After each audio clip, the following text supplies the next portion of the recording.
You don't have to be Irish to celebrate St. Patrick's Day. You don't have to be Mexican to celebrate Cinco de Mayo. You don't have to be French to enjoy a croissant, and you don't have to be black to celebrate Kwanzaa. Modern humanity traces its roots to Africa, an ancestry we all share. Kwanzaa is not about exclusion. It's about principles: unity, purpose, responsibility, creativity, faith.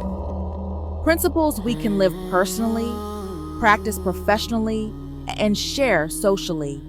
Walk with us.